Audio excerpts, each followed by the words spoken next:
আসসালামু আলাইকুম প্রিয় দর্শক, আজকে আলী রাজিয়াল্লাহু তাআলা আনহুর জীবন কাহিনী নিয়ে হাজির হয়েছি। তার জীবনের প্রত্যেকটি ঘটনা আপনাদের কাছে তুলে ধরব। তার জীবনের ঘটনাগুলো পর্ব আকারে তৈরি করা হয়েছে। আজকে প্রথম পর্ব।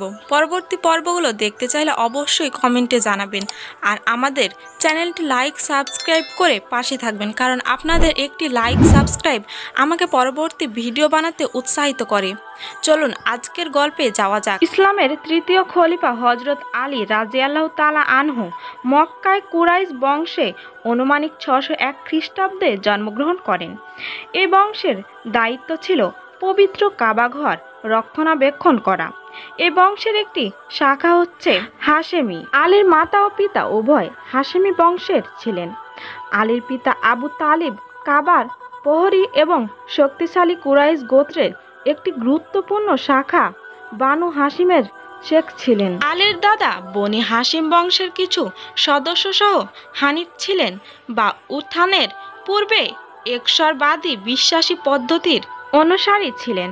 আলী ইসলামের পবিত্রতম স্থান কাবার অভ্যন্তরে জন্মগ্রহণ করেন। তার পিতা ছিলেন আবু তালিব ইবনে আব্দুল মুতাল্লিব এবং মাতা ফাতেমা বিনতে আসাদ। সময়টি ছিল 13 রজব শুক্রবার। আবু তালিবের স্ত্রী ফাতেমা বিনতে আসাদ কাবার ভেতরে প্রবেশ করে আল্লাহর কাছে প্রার্থনা করলেন, হে রক্ষক, আমার যন্ত্রণা কমিয়ে দিন। হঠাৎ কাবার প্রাচীর খুলে যায় এবং তিনি যেন কোনো অদেখা বাহিনীর দ্বারা কাবার অভ্যন্তরে প্রবেশ করলেন এবং প্রাচীরটি বন্ধ হয়ে গেল। অতঃপর আলী আবু তালিবের কনিষ্ঠ পুত্র পবিত্র কাবার অভ্যন্তরে জন্মগ্রহণ করেছিলেন। নবজাত শিশু তার মায়ের সাথে 3 দিন কাবার ভেতরে অবস্থান করেছিলেন। তৃতীয় দিন তিনি দরজা দিয়ে বেরিয়ে এসে দেখলেন মুহাম্মদ বাইরে তার জন্য অপেক্ষা করছেন। মুহাম্মদ তাকে অভুক্ত দেখে তার মুখ থেকে প্রথম খাবার দিয়েছিলেন। তিনি যখন জন্মগ্রহণ করেছিলেন তখন মুহাম্মদ তার নাম করেছিলেন আলী, যার অর্থ উন্নত মান। এই কারণেই তার নামটি আরও তাৎপর্যপূর্ণ হয়ে ওঠে। তারপরে তার চাচা আবু তালিবকে বললেন যে তিনি শিশুটিকে দত্তক নিতে চান। বাল্যকাল থেকে আলী মুহাম্মদ সাল্লাল্লাহু আলাইহি সাল্লাম এর কাছে লালিত পালিত হন। ইসলামের ইতিহাসে তিনি সর্বপ্রথম নবুয়ার ডাকে সাড়া দিয়ে মাত্র 10 বছর বয়সে ইসলাম গ্রহণ করেন।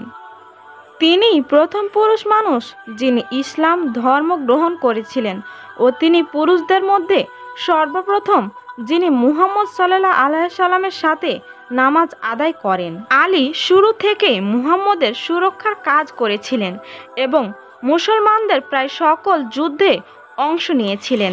অকুতোভয় যুদ্ধ হিসাবে তার খ্যাতি রয়েছে।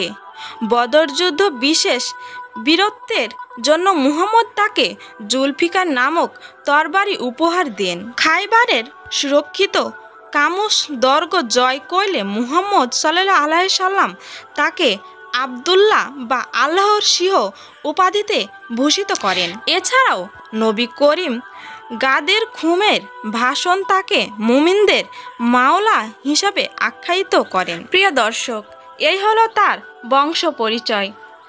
আর এখন চলুন আলী রাদিয়াল্লাহু তাআলা আনহুর মক্কার জীবন কেমন ছিল তা শুনি। আলী রাদিয়াল্লাহু তাআলা আনহুর এর মা বাবার সাথে মুহাম্মদ সাল্লাল্লাহু আলাইহি সাল্লাম এর ঘনিষ্ঠ সম্পর্ক ছিল।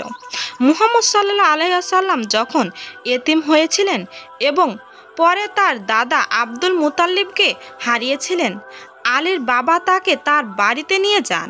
মুহাম্মদ সাল্লাল্লাহু আলাইহি সাল্লাম খাদিজা বিনতে খুয়াইলিদকে বিয়ে করার 2-3 বছর পর আলীর জন্ম হয়। যখন আলীর 5 বছর বয়স হয়েছিল, মুহাম্মদ সাল্লাল্লাহু আলাইহি সাল্লাম আলীকে তার বাড়িতে নিয়ে গেলেন। আলীর বাবা, যিনি আর্থিকভাবে সুস্থ ছিলেন, অপরিচিত লোকদের খাবার দেওয়ার জন্য পরিচিত ছিলেন, যদিও তিনি ক্ষুধার্ত ছিল।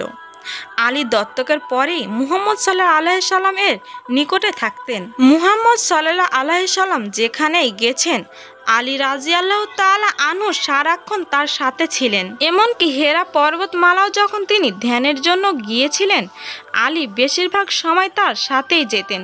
কখনো কখনো তারা 3 বা 4 দিন পাহাড়ে থাকতেন। মাঝে মাঝে আলী তার খাবার সেখানে নিয়ে যেতেন। নাহাজুল আল গাই আলী বলেছেন যে আমি নবীজির সাথে যেতাম যেমনটা বাচ্চা উট তার মায়ের সাথে যায়।